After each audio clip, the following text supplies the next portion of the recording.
Salut à tous, j'espère que vous allez bien. Aujourd'hui, on va faire, pour répondre à vos questions, plusieurs réponses concernant l'entretien d'embauche. Donc aujourd'hui, on va pas parler naturalisation, on va pas parler tout ce qui est démarche, on va surtout répondre à vos questions et qui concernerait bien entendu l'entretien d'embauche, enfin l'entretien en vue d'une embauche, en vue plutôt de décrocher un job, que ce soit CDI, CDD ou bien même un stage. Donc du coup, effectivement, suite à votre demande, donc j'ai essayé de regrouper un certain nombre de questions qui reviendraient très souvent lors des entretiens d'embauche. Après, c'est selon mon vécu. Donc, du coup, parmi les questions qui reviendraient très souvent, seraient pressenties. Alors, vous êtes dans un entretien, bien entendu, on va vous demander de vous présenter. Donc, du coup, ne faites pas l'erreur de réciter votre CV. Parce que déjà, votre employeur ou bien votre futur patron a déjà votre CV sous les yeux. Donc, ce qui est bien, enfin, ce qu'il faut éviter, c'est de réciter j'ai fait ça, j'ai fait ça, j'ai fait ça. Non. Il faut déjà, par exemple, commencer à dire son prénom, et, enfin son nom, prénom, son âge peut être aussi peut être un bon indicatif sur quoi, par exemple, votre maturité et même votre expérience. Et également, vous pouvez parler rapidement en balayant de manière très judicieuse votre parcours. Par exemple, vous pouvez dire voilà, j'ai l'âge que vous avez, j'ai tel âge et du coup je cumule tant d'années d'expérience dans tel métier et effectivement j'ai travaillé dans le milieu par exemple pharmaceutique, oil and gas ou bien l'aéronautique et j'ai vu ça, j'ai été chez ça. Et du coup je me présente parce que je suis intéressé par vos postes. Et ça s'arrête là. Bonjour, hello, Belmouj, salut. Et du coup, ça, c'était la première question. Après, ce qu'il faut savoir, c'est qu'il ne faut pas s'arrêter, enfin, il ne faut pas s'étaler, parce que du moment où vous vous étalez dans la première question qui est présentez-vous, ça risque notamment, ça risque bien entendu de dériver, et surtout, en fait, le patron, bien celui qui va qui est devant vous, vous allez répondre indirectement à certaines de ces questions. Donc du coup, il ne faut pas se griller, vaut mieux respecter l'ordre. Bonjour Nanas. Et bonjour tous ceux qui nous regardent. N'hésitez pas à liker, comme ça nous encourage. Deuxième question, on va certainement vous poser, après c'est comme un retour d'expérience lors des différents entretiens, on va vous dire que connaissez-vous de l'entreprise. Ça aussi, c'est très important. Alors, ce qu'il faut faire déjà avant d'aller dans n'importe quel entretien d'embauche, ou bien un entretien de stage, ou enfin, c'est pour un poste CDI, CDD, etc., il faut toujours, au minimum, se renseigner sur l'entreprise. N'allez jamais dans un entretien d'embauche en connaissant rien sur l'entreprise. Au minimum, qu'est-ce qu'elle fait? Il y a combien d'employés? Où est-ce qu'elle est basée? Est-ce qu'il y a des filiales? Quel est son secteur d'activité? Voilà, minimum. Après, si vous savez même sa année de création, ça sera peut-être un plus. Mais par contre, ce que je vous conseillerais peut-être de vérifier, c'est par exemple dans une entreprise, vous regardez allez sur Indeed, c'est un site qui est très intéressant. Allez sur Indeed, salut Snipe, allez sur Indeed et regardez plutôt les avis des gens qui ont déjà passé par cette entreprise et vous aurez peut-être déjà une idée sur le climat au sein de cette boîte. Ça, par contre, c'est très important. Après, voilà, n'hésitez pas il ne faut pas réciter aussi la description, il faut se personnaliser. Par exemple, vous prenez la description de l'entreprise qui est sur site internet actuellement. Toutes les boîtes, globalement, ils ont déjà un descriptif sur Google ou bien un site internet, un website. Donc, voilà, n'hésitez pas à consulter pour être sûr. Troisième question que j'ai notée aussi, c'est que pourquoi choisir vous et non pas une autre personne? Donc déjà, pour cette question, elle est très très importante et il faut bien se préparer à ça. En fait, si vous voulez, pourquoi cette question? Du coup, il faudra déjà se dire dans la tête, déjà, il faudra bien se préparer à citer ses qualités et ses défauts, parce que ça, c'est une autre question que j'ai préparée pour vous, c'est quelles sont vos qualités, quels sont vos défauts. D'accord? Il faut déjà savoir tout le monde a des qualités, tout le monde a ses défauts. Par contre, il faudra que vos qualités ainsi que vos défauts, déjà, dans un premier temps, il faudra que vous le connaissiez, puisque déjà, chacun connaissait quoi. Par exemple, une des qualités qui est plus commune, c'est peut-être la rigueur, c'est peut-être aussi la ponctualité, mais par contre, il faudra, quand vous citez vos qualités et vos défauts, il faut toujours donner des exemples. Je vous donne notamment un exemple.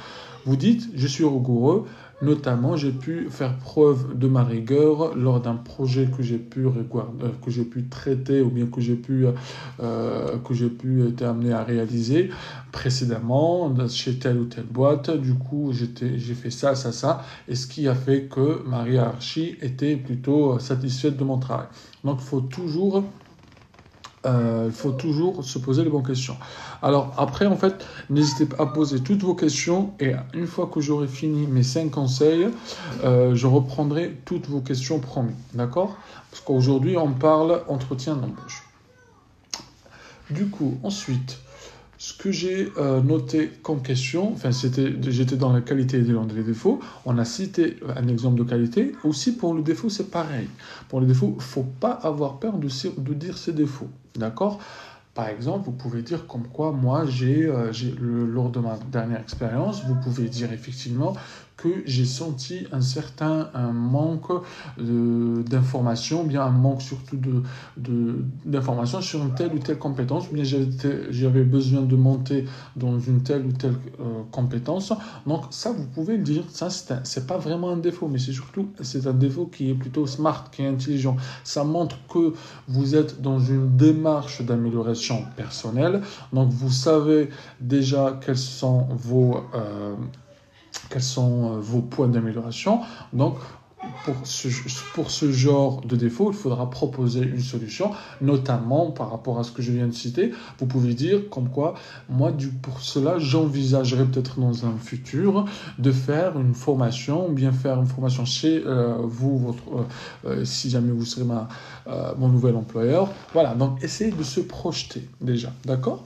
Il y a aussi parmi les questions, vu qu'on parle de projection, c'est quel est votre comportement au sein d'une équipe? Ça aussi, c'est une très bonne question. En fait, pourquoi on vous pose cette question? C'était pour voir quel est votre rapport et comment vous vous comportez dans un nouveau environnement. D'accord? Donc, un nouveau environnement dit nouvelle personne, donc nouvel environnement. Du coup, on n'est pas forcément à l'aise avec ce qui n'est pas habituel. D'accord? Donc, c'est pour ça, on va aussi, à travers cette question, essayer de comprendre votre esprit d'adaptabilité. Donc, notamment, essayer d'utiliser des mots qui peuvent rassurer votre futur employeur ou votre futur, par exemple, votre futur chef, ou si c'est un stage ou quoi que ce soit. D'accord? Donc, par exemple, vous pouvez dire, moi, dans un nouveau environnement, dans un nouveau milieu, je suis quelqu'un qui s'adapte, qui a une certaine flexibilité, qui s'adapte rapidement. Vous donnez surtout l'exemple, parce qu'en fait, on a beau entendre des gens qui parlent, des beaux parleurs, mais on a besoin de faits. Il faut être factuel. C'est ce que je dis à tous mes abonnés, à tous ceux qui me consultent. Il faut toujours être factuel. Par exemple, vous pouvez dire, moi, lors de ma dernière expérience, j'étais intégré dans une équipe qui est composée de tel ou tant de personnes, et du coup, notamment, j'ai passé une semaine ou 2 semaines, le temps de m'adapter et de m'inspirer, et surtout de m'imprégner de leur système, etc. Après, ça dépend de votre document, enfin de votre du poste. Donc, je suis un truc, moi, parce que je suis je suis dans la technique, je suis cadre technique, donc c'est pour ça je parle côté technique. Après, ça dépend, c'est adaptable à tout autre poste. Après, voilà. Du coup, j'arrive à vos conseils. N'hésitez pas en même temps à liker, s'il vous plaît, les amis, pour plus de contenu. Donc, du coup, pour continuer toujours dans ce sens-là, il y a aussi une question qui reviendrait aussi souvent, c'est à la fin d'un entretien, on vous dit quel est enfin, est-ce que vous avez des questions? Et à chaque fois, on me dit, on ne sait pas quoi répondre à cette question, est-ce que tu peux nous aider, etc. Et tout. Mais c'est une question très ouverte, donc vous pouvez dire ce que vous voulez, dans la limite du raisonnable, bien entendu, hein, dans le cadre bien précis. Mais du coup, moi, qu'est-ce que je vais vous conseiller, qu'est-ce que je vais vous orienter dans ce sens-là? Vous êtes dans un entretien, vous sentez que ça s'est très bien passé, ou bien ça s'est moyennement bien passé. Qu'est-ce que vous allez dire? Vu qu'on vous donne, enfin qu'on vous pose, avez-vous des questions? Moi, si j'étais à votre place, qu'est-ce que je dirais? Une astuce. La question sera ma suivante, c'est, moi, personnellement, j'ai pas de questions, mais si vous avez, lors de cet entretien, est-ce que vous avez des points qui n'étaient pas clairs, je peux les clarifier. Et du coup, déjà là, ça serait peut-être une porte pour vous, pour essayer de clarifier un point qui n'était pas clair pour votre employeur. D'accord? Donc, lors de l'entretien, si vous n'étiez pas clair dans un ou deux points, donc au moins ça permet de clarifier un tel ou tel point. Aussi, voilà aussi un autre conseil, lorsqu'on vous pose, avez-vous des questions? Vous pouvez aussi des questions concernant le poste. Vous pouvez dire il y a combien de personnes dans le département, qui sera mon responsable. Du coup, en fait, des questions pour montrer que vous êtes déjà dans une projection. Vous êtes déjà en train de vous projeter pour intégrer la société ou bien intégrer le poste. Donc ça aussi, c'est important. Aussi, essayer de poser les questions concernant le poste. Comment faire ci, comment faire ça. Du coup, quels sont les avantages, quels sont les inconvénients. Voilà, il y a aussi une question une réponse que vous pouvez poser, c'est quelle serait une journée type pour tel ou tel poste. Enfin, c'est le poste auquel vous postulez. Donc c'est pour ça, c'est très très important. Et du coup, c'est des questions auxquelles j'essaie de regrouper, mais je ferai peut-être un autre live parce que j'ai pas mal de questions que j'ai notées, auxquelles j'ai des astuces pour vous. Mais en même temps aussi, dans le live, j'ai des questions, donc on va essayer entre-temps de répondre. Par contre, aujourd'hui, on n'est pas pour la partie naturalisation, donc s'il vous plaît, juste comprenez. Donc, parce qu'on fera bien entendu d'autres lives pour en parler. Mais aujourd'hui, on parle entretien d'embauche. Le thème, c'est embauche. C'est tout que ce soit pour stage, pour la partie aussi CDI, pour CDD, intérim, même si l'intérim, c'est un peu particulier. Je vous expliquerai peut-être, si vous voulez, un peu plus tard. Donc du coup, on va reprendre vos commentaires. Nanas, bonjour, bonsoir Saïd, bonsoir Nabi Slimani. Comment vous contacter? Vous pouvez me contacter directement si vous voulez sur Instagram. Et le seul et unique Instagram que j'ai, c'est celui-là, qui est en cliquant que ce soit sur le bouton de la chaîne TikTok. Et il y en a d'autres comptes comme quoi qui utilisent mon nom. Attention, moi j'ai qu'un seul compte qui est Instagram, donc vous pouvez le trouver ici. Bonsoir, j'espère que vous allez bien, Nesrine. Oui, très bien, et vous-même? Ça fait longtemps, Nesrine, mais c'est vrai, moi aussi, ça fait un moment que je ne me suis pas connecté, désolé, j'étais un petit peu pris.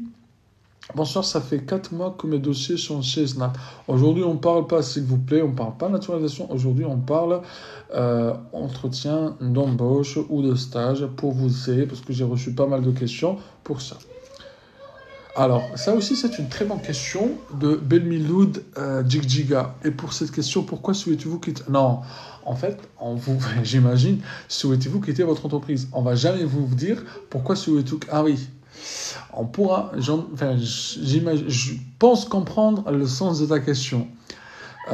Pourquoi souhaitez-vous quitter votre entreprise? Par exemple, vous pouvez plutôt retourner à la question et dire, moi du coup, actuellement, vous récitez, c'est pas vous récitez, mais vous décrivez votre situation.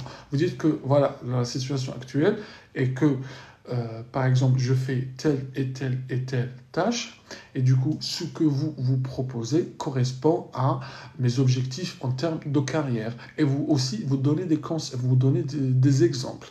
Il faut toujours être factuel. Vous ne dites pas juste, ah oui, moi, je veux changer parce que j'ai vu une augmentation.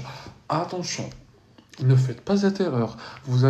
C'est comme si vous allez vous blacklister. D'accord? Parce que pourquoi je vous dis ça? C'est comme si vous dites cette phrase-là, en gros, le mec, la personne qui est devant vous, le futur employeur, il va se dire, ah oui, donc moi je l'embauche, et si demain il y a une autre entreprise qui lui propose un salaire plus avantageux, donc il va pas, comment dire, il va pas hésiter à y aller.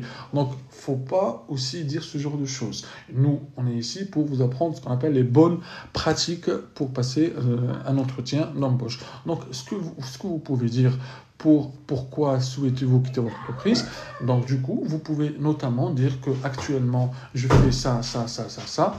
Et du coup, moi, en termes de carrière, je veux faire ça, ça, ça, ça, ça. Et ce que vous proposez dans votre poste correspond à ce que moi, j'envisage en termes d'objectifs de carrière.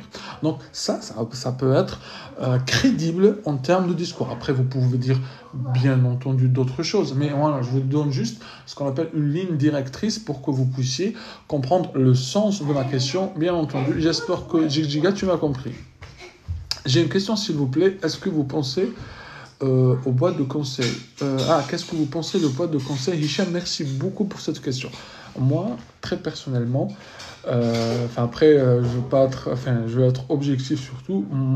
Moi, les boîtes de conseil, j'ai toujours eu des très très bonnes retours sur les boîtes de conseil. Pourquoi? En fait, parce que, par exemple, j'ai une personne, je connais plusieurs personnes qui ont passé, même moi, j'ai passé par des boîtes de conseil, il y a plein de mal. Bien au contraire, c'est des boîtes qui vous permettent de vous mettre en relation directement avec un client ou bien avec, décrocher un contrat, quoi. Qui dit vous mettre en relation avec un client, que ça soit directement. En fait, il y a deux choses. Il y a différents types de boîtes de conseil. Il y a des boîtes de conseil qui vous recrutent directement et il y a des boîtes de conseil qui sont là uniquement pour ce qu'on appelle des chasseurs de tête, qui là vous proposez votre CV à l'employeur, mais sans signer de contrat avec vous. Non, ça sera uniquement entre vous et votre futur employeur. Alors qu'il y a aussi d'autres, ce qu'on appelle SS2I, il y a des boîtes de conseil qui vous recrutent, mais du coup, vous allez travailler pour leur compte, pour eux, mais pour leur compte de leurs clients. Je ne sais pas si c'était clair. Mais du coup, ça peut être, franchement, ça peut être un vrai tremplin.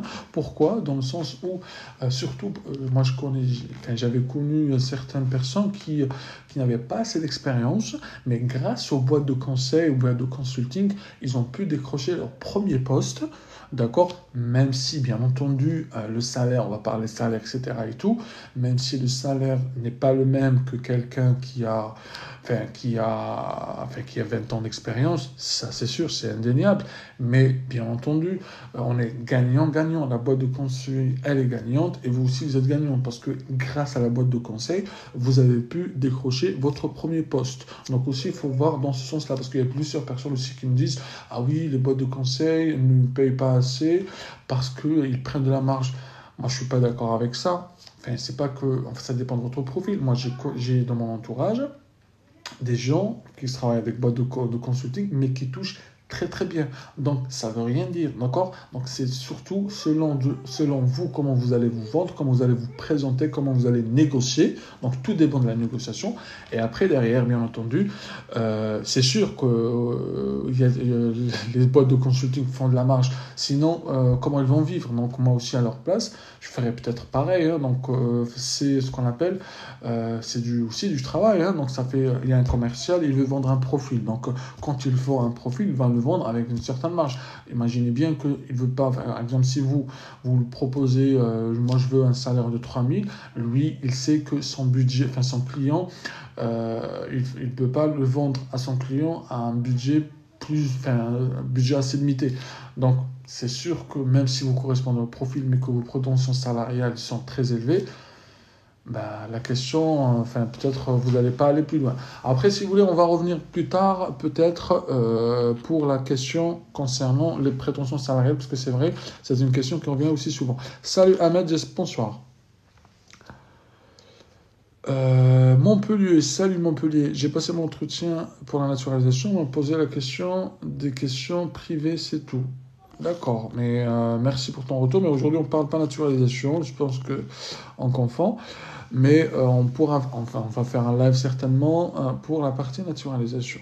Bonsoir, tu peux nous parler de demande de naturalisation française. Aujourd'hui, comme je le répète, On ne parle pas de naturalisation, mais on fera certainement d'autres lives. Donc abonnez-vous et suivez-nous. Comme ça, vous aurez des notifs. Bonsoir Nina, bonsoir mon frère. Montpellier, genre quoi comme question? D'accord. AR Bailka. Bonsoir, j'ai des questions d'orientation. Faites-moi monter s'il vous plaît. Bah, dites-le aujourd'hui, je ne vais pas faire monter. Mais parce que voilà, parce qu'aujourd'hui ça va me prendre un peu plus de temps. Bonsoir, j'ai des questions d'orientation. Ouais, vous pouvez les poser, y a pas de souci. Bonsoir pour l'interrogation obligatoire. On va vous répondre dans un autre live s'il vous plaît. Aujourd'hui, uniquement entretien d'embauche, etc. D'accord? Alors, on va continuer avec des questions. Alors, attends, il y a pas mal de questions, il faudra que je les reprenne. Bonsoir, oui. Moi, j'ai passé mon entretien d'embauche, puis mon patron m'a proposé de me faire un ADT. C'est quoi un ADT? Si tu peux être peut-être un peu plus explicite, ADT c'est quoi? Bien si quelqu'un le sait, moi je ne connais pas ce terme, peut-être c'est juste une abréviation. Sachant que je suis... Alors là par contre, tout ce qui est situation régulière, je ne pourrais pas vous aider parce que je ne connais pas du tout le sujet. Donc nous on est, enfin dans ce live, on parle que ceux qui sont de situation régulière bien entendu et qui veulent décrocher un stage ou bien un embauche et qui sont déjà en France. Hein. De manière régulière, bien entendu. Bonsoir, comment trouver un apprentissage rapidement? Alors, ça, c'est une très bonne question. Merci, Cali de Paris. Alors, pour trouver un apprentissage, en fait, vous avez plusieurs sites. Vous avez un nouveau site qui a été créé par l'État, c'est un jeune, un emploi. Ça, c'est très efficace aussi. Vous avez APEC. Après, il faudra aussi, surtout sur APEC, trier par apprentissage ou bien contrat d'alternance ou contrat de professionnalisation, même si ce n'est pas tout à fait la même chose. Mais vous pouvez trier par ça dans vos filtres, ou surtout aussi sur LinkedIn. Et parfois aussi, moi, j'aime bien aussi aller sur Pôle emploi. Figurez-vous que vous trouverez surtout des stages, des formations en apprentissage rapidement et qui sont aussi parfois, selon votre cas bien entendu, qui sont financés par la région ou bien sûr par certains coordinateurs. Donc voilà, ça dépend de votre situation, bien sûr, pour répondre à votre question. Bam bam, un entretien d'embauche pour, voilà, pour travailler, oui. Comment accélérer une demande d'autorisation de travail? Ça, on parle entretien d'embauche aujourd'hui. Pas mal de questions.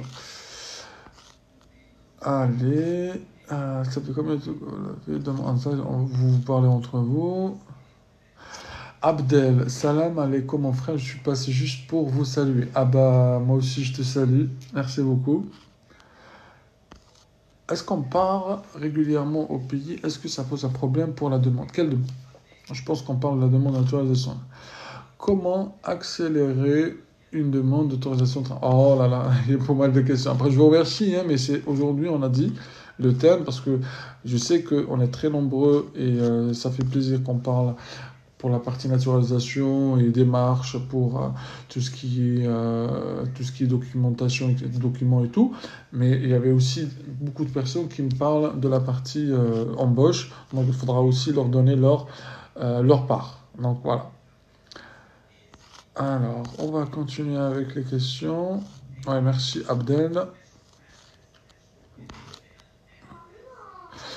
Alors, Dieu est ma force. S'il vous plaît, une question par rapport au congé payé. C'est-à-dire au congé payé. Qu'est-ce que vous voulez que je vous dise concernant le congé payé? C'est clair. Vous avez normalement chaque mois que vous avez travaillé, vous cotisez selon le cas bien entendu, mais généralement 2,5 congés payés par mois. Et après que vous pouvez déposer, après, il faudra vous mettre d'accord avec l'employeur, bien entendu. Et du coup, vous avez aussi, selon le cas aussi, parfois ils ont des RTT, etc. Donc je ne comprends pas l'objet de ta question. Donc voilà. Si tu peux peut-être un peu plus détailler, Dieu est ma force. Salut, c'est mort. Alors... Salam Farida Sarah. Oui, effectivement, demande d'autorisation. Ouais, tout à fait. Donc, du coup, là, on parlait vous parlez toujours de la partie naturalisation, on est dans la partie entretien d'embauche. Donc, je vous laisse continuer à poser vos questions concernant l'embauche et tout ce qui concerne les stages, l'embauche, CDI, CDD, trouver un emploi, etc. Et là, en compromis, on va continuer avec les prétentions salariales. Voilà, en fait, ça, c'est ces questions aussi qui reviennent aussi très, très, très souvent et qu'on me pose tout le temps. Comment répondre à cette question qui est la suivante? Quelles sont vos prétentions salariales? Alors déjà, avant de vous répondre directement, j'aimerais bien regarder ou bien vous lire pour cette réponse. Ben déjà, je vous pose la question à vous. Quand on vous pose cette question, quelles sont vos prétentions salariales? Quelle serait votre réponse? Donc du coup, voilà, comme ça, en fonction de vos réponses, je suis personne pour vous corriger, mais au moins vous dire si ça peut être entendable ou pas. Donc, je répète à tous ceux qui viennent nous rejoindre, on est bientôt 100 et je remercie tout le monde. N'hésitez pas à liker, à vous abonner comme ça pour être à jour avec ce qu'on publie.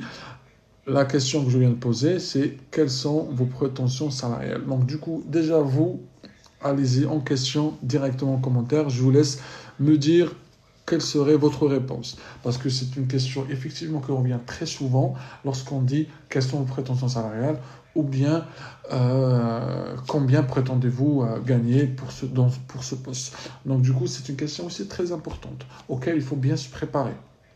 Parce que ça peut être décisif, dans le sens où si nos prétentions, bien voilà, si notre manière de faire, notre réponse va convenir ou pas, donc après voilà, on n'est pas là pour essayer de convaincre, mais surtout on est là pour au moins essayer de faire comprendre notre position. Donc voilà, je vous laisse surtout me dire qu'est-ce que vous allez répondre si on vous demande quelles seraient vos prétentions salariales. Et du coup, derrière, on pourra passer à la suite. Voilà. Alors, on va prendre cette réponse de Hop. Je communique la fourchette de base, c'est-à-dire à partir de combien j'accepte le travail. Oui, je comprends. Hop, SLH 97. Effectivement, le fait de communiquer une fourchette, ça c'est bien. En fait, si vous voulez, le fait de communiquer une fourchette, que ce soit basse ou haute, au moins ça permet à l'employeur ou bien à la personne qui est en face de vous de se projeter, voir si, ce qui est attendu pour ce poste rentre dans votre fourchette. Ça peut être une bonne idée. Après, il faut savoir comment le dire, bien entendu, comment le formuler, mais je suis d'accord avec cette démarche de communiquer plutôt sur la fourchette de base. Ensuite, donc du coup, moi, pour répondre à ça, du coup, pour la partie prétention salariale, qu'est-ce que je vous conseillerais de faire? Alors ça, on répondrait peut-être plutôt après. Du coup, lorsqu'on vous pose, par exemple, quelles sont vos prétentions salariales, qu'est-ce que vous allez répondre? Moi, je répondrais plutôt, étant une personne qui a déjà eu avant, par exemple, moi, je vais toujours, quand je parle avec des faits. Je vous dis, actuellement, je touche tant. D'accord? Je prends un exemple, d'accord? Actuellement, je touche tant. Donc, pour déjà le fait de partir de mon poste et rejoindre votre nouvelle entreprise, ce serait minimum au moins ce que j'ai actuellement. D'accord? Donc déjà là, quand vous partez avec ce fait, avec un fait qui est que vous ne pouvez pas toucher moins ce que vous avez actuellement, donc c'est un argument de force. D'accord? Donc c'est déjà un. D'accord? Après, du coup, vous pouvez dire du fait de ce que je peux apporter, et vous citez tout ce que vous allez apporter, par exemple, votre expérience, votre valeur ajoutée, votre implication, etc. et tout. Là, effectivement, vous pouvez dire, donc, vu tout ça, tout ce qui précède, là, moi j'envisage plutôt d'avoir tel salaire. Après, bien entendu, vous pouvez aussi sortir cette phrase que j'aime bien, Même si parfois, voilà, vous pouvez dire ça, même si parfois le salaire ne reflète pas tout à fait le candidat ou le poste, mais comme tout travail mérite salaire, moi j'estime voilà, prétendre à tel ou tel montant. Donc c'est pour ça que je ne veux pas vous donner un montant précis, mais c'est parce que ça dépend de votre de poste, bien entendu, votre secteur. Mais voilà. Alors attends, je vois que j'ai pas mal de réponses. Alors on va reprendre les questions. Il y a des comptes. Alors, Cassie Dayerek, bonsoir. Je voulais savoir s'il y a des contraintes car ma femme et moi voulons un enfant. Contraintes par rapport à quoi? Ah, peut-être vous parlez pas de peut-être d'embauche. Alors, Giga toujours. Pourquoi êtes-vous le candidat idéal? Ah, ça aussi. Après, pour moi, je dirais, je suis pas un candidat idéal, hein. Enfin, si ceux qui disent ça, moi, je rigolerais. D'accord? Enfin, on va pas rigoler devant le truc, mais on va peut-être faire un petit sourire à côté. Mais dire le poste idéal et le candidat idéal, ça c'est la théorie. Mais quand on passe à la partie pratique, il y a ce qu'on appelle une compatibilité entre un profil et l'attendu du poste. D'accord? Donc vous répondrez à ça. Vous pouvez dire vous cherchez, en fait, c'est comme si vous dressez un bilan. Et ça, c'est très important. Et vous pouvez utiliser ça partout pour convaincre quelqu'un. Vous pouvez utiliser la démarche suivante. Vous pouvez dire, votre besoin est quoi? Votre besoin est de trouver quelqu'un qui sait faire ça, ça, ça, ça et ça. D'accord? Et moi, par le biais de mon expérience, j'ai déjà fait ça, ça, ça, ça. D'accord? De ce fait, j'estime être compatible avec ce que vous attendez, et du coup, j'estime être le candidat attendu et le candidat recherché. Il faut être surtout dans cette démarche de confiance. Si vous ne donnez pas votre confiance à vous-même, personne ne va vous le donner. Au contraire, vous allez vous faire écraser. Vous voyez? Donc du coup, il faudra déjà être dans une carrure, dans une posture, pas trop prendre l'espace non plus, s'étaler, non, raisonnablement, mais il faut parler avec confiance. Vous êtes là, vous allez prendre la place de personne, au contraire, il ne faut pas vous excuser, il faut vous imposer. D'accord? J'aime bien utiliser ce mot. Il ne faut pas s'excuser, mais il faut s'imposer. Enfin, après, je parle dans le cadre d'un entretien. D'accord? Il faut essayer de s'imposer pour essayer de bien se vendre. Ok? Donc le but, c'est quoi? C'est de décrocher derrière un poste. Voilà. Je me suis abonné à vous sur Insta. Merci beaucoup, l'Algérienne.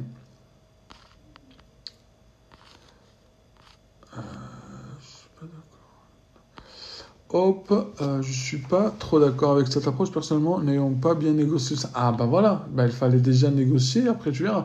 En fait, voilà, surtout, j'ai déjà eu affaire à ça. En fait, une personne, je parle pas de vous, hein, Hop, mais une personne qui, c'est pas qui a peur, mais peut-être un peu timide de parler salaire. Salaire, c'est ce qui est important. C'est juste, il faudra savoir le parler. Enfin, il faut savoir dire comme quoi vous méritez ce poste. C'est pas on vous donne une faveur. C'est pas une faveur qu'on vous donne. C'est pas comme si vous prenez votre salaire. C'est comme si vous ne méritez pas. Non, il faut prouver par des exemples, par des faits, ce que je viens de vous citer, vous dire comme quoi vous êtes là, d'accord, et vous méritez ce que vous proposez. Vous ne dites pas juste, par exemple, il y en a qui me disent, ils vont se reconnaître dans nos lives, s'ils sont avec nous, ils vont se dire, oui, moi je mérite 57, mais je mérite 47, enfin 47K par an, etc. Et tout. Oui, c'est bien, mais il faut juste démontrer. Moi aussi, je peux dire, enfin quelqu'un d'autre vous dire, moi je mérite, j'estime mérite avoir 100K par an. Oui, personne ne peut dire le contraire, mais il faut le prouver. D'accord? Une fois qu'il faut le prouver, après derrière, il faudra que le poste en face a le budget pour toi. Une fois qu'on aura compris ça, le reste viendra. Actuel, donc je me suis plutôt en avance mes compétences techniques. Bien entendu, je suis d'accord avec toi. Hop. Pour cette question, c'est mettre en évidence ses compétences techniques qui sont en ligne. Oui, on dit ça, hein, t'as raison. Je travaille depuis octobre 2021 CDI et j'ai le droit au congé payé en fin d'année. Mais depuis 2021 jusqu'à 2022, après normalement les congés, c'est pas moi qui vais te le dire, c'est normalement, tu as dans ta fiche de paye, c'est marqué en bas, c'est marqué combien tu as de congé payé, le droit. Voilà, donc normalement c'est clair. Et même, enfin, même si c'est pas indiqué, et ça m'étonnerait, tu vas chez ta RH, normalement ils ont ce qu'on appelle un registre de personnel, ils savent tous ceux qui sont là, ils peuvent te répondre en termes de droit combien tu peux poser de congés. Ou pas, mais ça m'étonne depuis octobre 2021, donc tu as déjà passé un an. Après, si tu les as déjà consommés avant, donc bien entendu tu les as pas, mais si tu l'as jamais posé depuis que tu es là depuis 2021, bah, ça fait bien, enfin, tu as déjà dépassé un an, donc renseigne-toi, je dirais plutôt. Voilà, voilà. Donc du coup, si vous n'avez pas d'autres questions, moi je vous dis merci à tous. On va plutôt faire notre live, mais pour être au courant quand est-ce qu'on va se mettre, enfin, pour recevoir la notification, il faudra s'abonner. Comme ça, dès qu'on se met en live, vous aurez la notification. D'accord? Et derrière, on va faire aussi, bien entendu, vous allez recevoir une notification, enfin pas une notification, une vidéo pour faire une simulation, parce qu'il y en a qui me disent, est-ce que tu peux nous faire une simulation d'entretien d'embauche? Ça, je vais le faire. Je ne vous dis pas quand. Comme ça, vous ne vais pas me dire, ah, tu nous as dit ça et tu nous as pas fait. Je vais le faire et j'espère bientôt. D'accord? Peut-être avant la fin de l'année ou juste après. D'accord? Il y a aussi un truc, je vous ai parlé il y a quelques temps, comme quoi je vais préparer un entretien avec un avocat pour répondre à vos questions. Donc du coup, l'avocat avec qui je me suis mis en accord, je me suis mis d'accord, cet accord n'a pas eu lieu, donc parce que par manque de disponibilité, voilà. Du coup, c'est pour ça que je suis en train de regarder avec un autre avocat, une autre personne, enfin, j'ai gardé toutes vos questions, les questions sont toujours là, d'accord? Après, on va voir si vous aurez d'autres questions. Et une fois que j'aurai l'accord de cette nouvelle avocat pour faire un live ou au moins répondre à vos questions, que ce soit sur une vidéo YouTube, je vous ferai signe. D'accord? Donc voilà, merci à tous, merci à tout le monde. On est déjà 100 à nous regarder. Restez abonnés, restez connectés, likez s'il vous plaît. Et du coup, je vous dis à très vite. Prenez bien soin de vous et bonne fête de fin d'année pour pour ceux, bien entendu, qui vont fêter, ceux qui ne travaillent pas, ou bien aussi ceux qui travaillent pendant les fêtes de fin d'année. Bon courage. Donc du coup, je vous dis à très vite pour une nouvelle vidéo.